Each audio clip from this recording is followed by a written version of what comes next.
Section. सो इसमें हमको anaesthesia के बारे में देखना है। प्रिफर्ड जो एनेस्थीसिया होता है स्पाइनल एनेस्थीसिया होता है और ये at the level of T4 दिया जाता है। सर्टेन कंडीशंस में जनरल एनेस्थीसिया दिया जाता है और ऐसा तब किया जाता है जब सिजेरियन सेक्शन को बहुत जल्दी करना होता है। तो ऐसी कौन सी कंडीशंस है? फर्स्ट फीटल डिस्ट्रेस हो सकता है। सेकेंड हार्ट डिसीजेस अलग अलग टाइप की, जैसे कि SHEP से हम याद कर सकते हैं इसको। S से है इंट्राकार्डियक शंट, H से है HOCM that is hypertrophy of cardiomyopathy, then E से है डिक्रीज्ड इजेक्शन फ्रैक्शन अगर हुआ है, देन P से है pulmonary hypertension. Then third condition जिसमें सिजेरियन सेक्शन क्विकली करना होता है वो है सिवियर प्री एक्लेम्शिया का केस अगर है, that is umbilical artery Doppler में हमको एब्सेंट एंड डायस्टोलिक फ्लो मिल रहा है या फिर रिवर्स एंड डायस्टोलिक फ्लो मिल रहा है। और एब्सेंट एंड डायस्टोलिक फ्लो में जो सिजेरियन सेक्शन किया जाता है वो 34 वीक्स में किया जाता है, जबकि रिवर्स एंड डायस्टोलिक फ्लो में ये सिजेरियन सेक्शन 32 वीक्स में किया जाता है।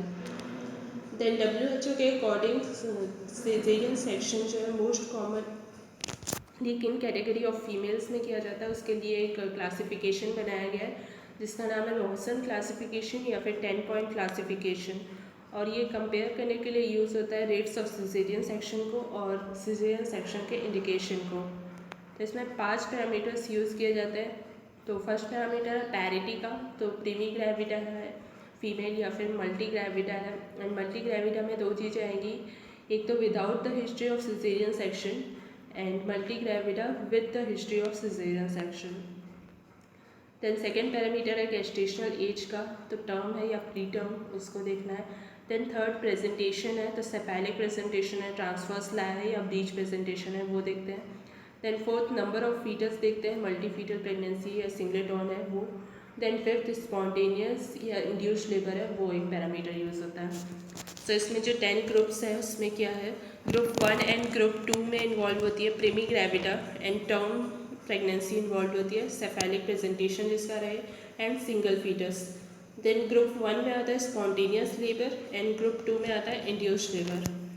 देन ग्रुप 3 एंड 4 में इन्वॉल्व होती है multi gravida without history of caesarean section जिसकी हो, टर्म प्रेगनेंसी, सेफेलिक प्रेजेंटेशन और सिंगल फीटस वाली। और इसमें भी ग्रुप 3 में वैसे ही रहेगा स्पॉन्टेनियस लेबर एंड ग्रुप 4 में इंड्यूस्ड लेबर।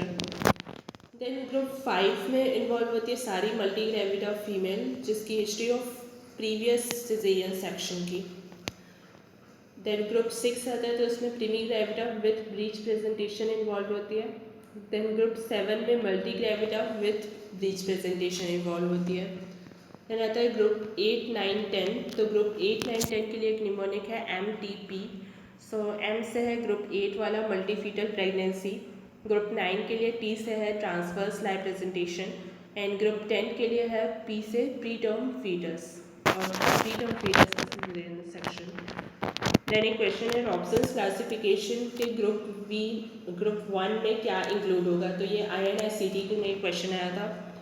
सो इसका आंसर हो जाएगा primi gravida, cephalic presentation, term pregnancy and single foetus. Now before caesarean क्या प्रिपरेशन करना इंपॉर्टेंट होता है, एक तो कंसेंट लेना पेशेंट का, सेकेंड फॉलिस कैथेटराइजेशन किया जाता है, थर्ड एंटीबायोटिक प्रोफाइलैक्सिस दिया जाता है। तो इलेक्टिव प्रोसीजर अगर सिजेरियन सेक्शन का तो 60 minutes before the caesarean section हम एंटीबायोटिक प्रोफाइलैक्सिस देते हैं एंड अगर इमरजेंसी प्रोसीजर हो रहा है तो एज सून एज पॉसिबल हमको एंटीबायोटिक्स देना है। देन ड्रग ऑफ चॉइस क्या होता है एंटीबायोटिक्स के लिए, सेफेलोस्पोरिन होता है। सेफेलोस्पोरिन में स्पेशली सेफाजोलिन, इसको इंट्रावेनस दिया जाता है, 2 ग्राम का सिंगल डोज दिया जाता है या फिर बीटा लैक्टम एंटीबायोटिक्स दिए जाते हैं। और अगर एलर्जिक पेशेंट्स हैं इसके लिए तो फिर क्लिंडामैसिन और जेंटामैसिन का कॉम्बिनेशन दिया जाता है, उसका भी सिंगल डोज दिया जाता है। एंड मोस्टली सिंगल डोज इसके लिए इनफ होता है, लेकिन अगर ब्लड लॉस ग्रेटर या इक्वल टू 1500 ml होता है या फिर सर्जरी का जो ड्यूरेशन है वो 3 घंटे उससे ज़्यादा का होता है तो फिर जो एंटीबायोटिक्स की ज़रूरत होती है वो पोस्ट ऑपरेटिव पीरियड में भी होती है। ना पार्ट प्रिपरेशन कैसे करते हैं, इसका शेविंग रिकमेंडेड नहीं रहती है इसमें। और पेशेंट की पोजीशन कैसी होती है सिजेरियन सेक्शन के टाइम पे? सुपाइन पोजीशन होती है and 15 degree left lateral tilt होता है, थोड़ा सा टिल्ट होता है टेबल का। एंड अगर ऐसा टिल्ट नहीं बन पा रहा है तो फिर हम वेज रखते हैं अंडर द राइट हिप। और ऐसा क्यों करते हैं हम? आईवीसी कंप्रेशन को अवॉइड करने के लिए, दैट इज इंफीरियर वीना कावा कंप्रेशन को या सुपाइन हाइपोटेंशियल सिंड्रोम को अवॉइड करने के लिए। देन इसके स्टेप्स क्या होते हैं? तो सिजेरियन सेक्शन के स्टेप्स में फर्स्ट इंसिजन जो दिया जाता है वो स्किन एंड सब क्यूटेनियस टिश्यू में दिया जाता है। एंड उसके बाद ट्रांसवर्सस एब्डोमिनस में इंसिजन दिया जाता है। तो उसमें internal oblique and external oblique muscles ये सारी आती है, ये तीनों मसल्स आती हैं। और ये सारे जो एपोन्यूरोसिस होते हैं तीनों मसल्स के, वो मर्ज हो जाते हैं और फॉर्म करते हैं रेक्टस शीथ। तो रेक्टस शीथ को हम कट करते हैं, फिर रेक्टस शीथ के बाद आता है रेक्टस मसल। तो रेक्टस मसल को रिमूव किया जाता है, फिर पोस्टीरियर रेक्टस शीथ में हम पहुंच जाते हैं और उसके बाद फिर आर्कुएट लाइन पे पहुंचते हैं। सो ये डायग्राम में भी शोन है। तो मिड लाइन इंसिजन है यहाँ पे, एंड उसके बाद फिर lower transverse abdominal incision show किया गया है, उसको बोलते हैं फैलन स्टील इंसिजन, जो कि प्रेफर किया जाता है। स्किन इंसिजन है एक्चुअली वो। देन ये 2 centimetre above the pubic symphysis दिया जाता है और इसका लैंडमार्क होता है just above the pubic hair line.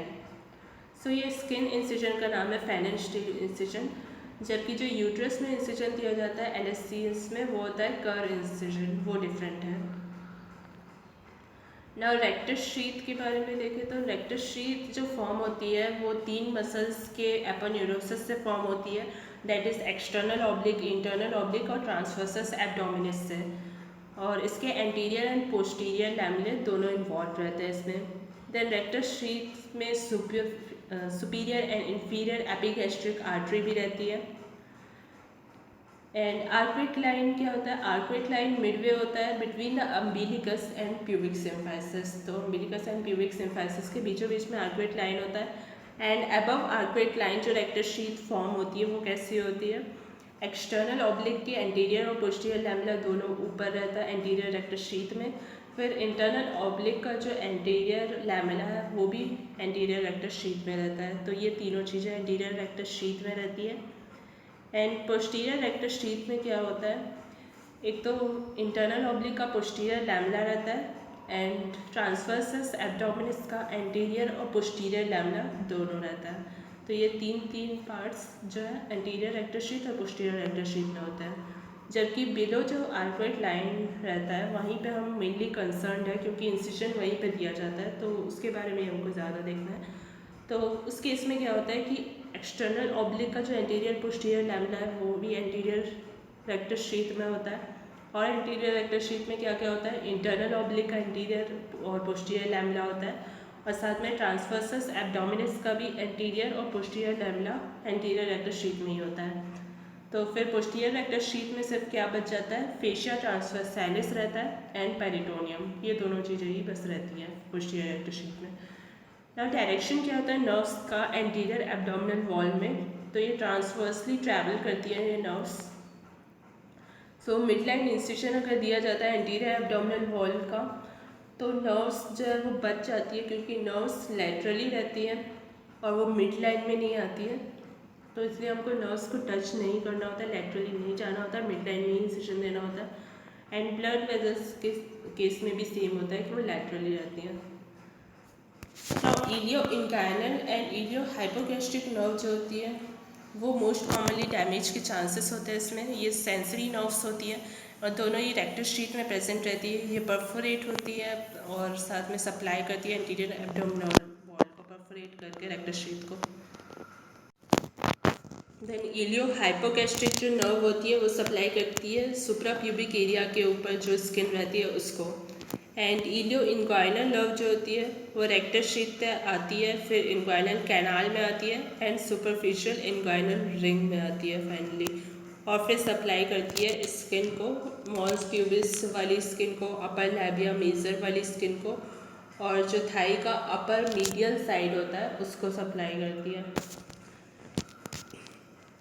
तो यहाँ पे ये डायग्राम में superior epigastric artery and inferior epigastric artery दिख रही है, जो कि मिड लाइन से दूर है, लैटरली है सिचुएटेड है।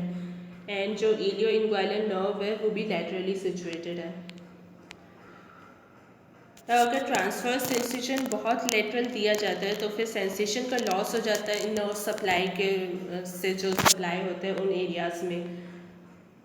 सो ये डैमेज कॉज करता है। इसको हम नेक्स्ट वीडियो में कंटिन्यू करेंगे। Thanks for watching.